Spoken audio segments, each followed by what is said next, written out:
വരുന്ന ജൂലൈ മുതൽ phone വിളികൾക്കും internet സേവനങ്ങൾക്കും വലിയ തുക കൊടുക്കേണ്ടി വരും. രാജ്യത്തെ പ്രധാന മൊബൈൽ നെറ്റ്വർക്ക് ദാതാക്കളായ റിലയൻസ് ജിയോ അടക്കം മൊബൈൽ കമ്പനികൾ നിരക്ക് കൂട്ടി ജൂലൈ 3 മുതൽ അടിമുടി മാറ്റങ്ങൾ വരുത്തി ജനങ്ങളെ പിഴിയാൻ എത്തുന്നു. വിവിധ അൺലിമിറ്റഡ് പ്ലാനുകളിലടക്കം വർധനവുണ്ടാക്കുമെന്നാണ് റിപ്പോർട്ടുകൾ.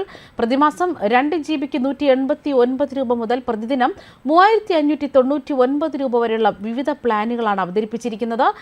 ഇതിൽ 5G സേവനങ്ങൾ ലഭ്യമാക്കി ടെലികോം മേഖലയിൽ മികച്ച വളർച്ച നേടാനാണ് ശ്രമിക്കുന്നു എന്നതാണ് റിലയൻസ് ജിയോ ചെയർമാൻ ആകാശ് അംബാനി വ്യക്തമാക്കുന്നത്.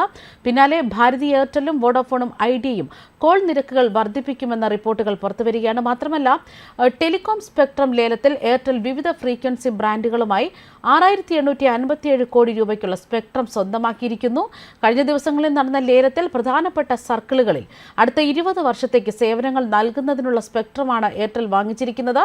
ഈ വർഷം കാലഹരണപ്പെടുന്ന സ്പെക്ട്രവും കൂടാതെ അധിക സ്പെക്ട്രവും എയർടെൽ വാങ്ങിയിട്ടുണ്ട് എന്ന വിവരങ്ങളും പുറത്തുവരുന്നു. അതായത് രാജ്യത്തെ ഏറ്റവും കൂടുതൽ ആളുകൾ ഉപയോഗിക്കുന്ന റിലയൻസ് ജിയോ അടക്കം 12 മുതൽ 25% വരെ വർദ്ധിപ്പിക്കുമെന്നാണ് വിവരങ്ങൾ. ജൂലൈ 3-ാം തീയതി മുതൽക്ക് പുതിയ നിരക്കുകൾ പ്രാബല്യത്തിൽ എത്തുമെന്നാണ് പറയുന്നത്. മാത്രമല്ല, ഡാറ്റ പ്ലാനുകളും ഫോൺ പ്ലാനുകളും കോംബോ പ്ലാനുകളും നിരക്കിൽ മാറ്റം വരുത്തിയിട്ടുണ്ട്.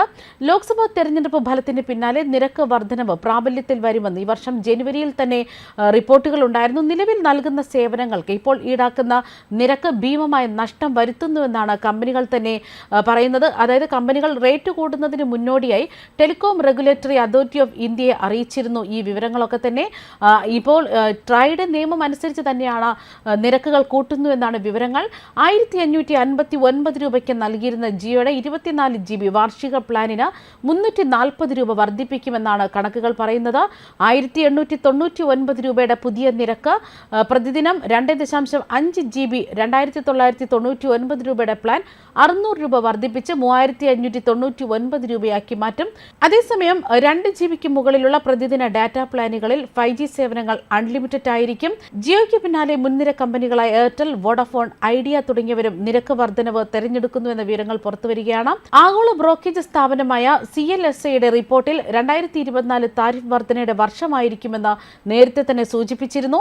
മൊബൈൽ താരിഫുകളിൽ അവസാനമായി വൻതോതിൽ വർധനവുണ്ടായത് 2021-ലായിരുന്നു. ചില സർക്കിളുകളിലാകട്ടെ പ്രീപെയ്ഡ് മേഖലയിൽ കമ്പനി താരിഫ് പരിഷ്കരിച്ചിരുന്നു. ഉപഭോക്താക്കളിൽ നിന്നും ഇപ്പോൾ ലഭിക്കുന്ന വരുമാനം വർദ്ധിപ്പിക്കേണ്ട സാഹചര്യമാണുള്ളതെന്നാണ് കമ്പനികളുടെ നിലപാട്. അതുമാത്രമല്ല, സർവീസ് മെച്ചപ്പെടുത്താൻ കൂടുതൽ നിക്ഷേപം നടത്തണമെന്നും കമ്പനികൾ ഇപ്പോൾ അഭിപ്രായപ്പെടുകയാണ്. ന്യൂസ് ഡെസ്ക് കർമ്മ ന്യൂസ്.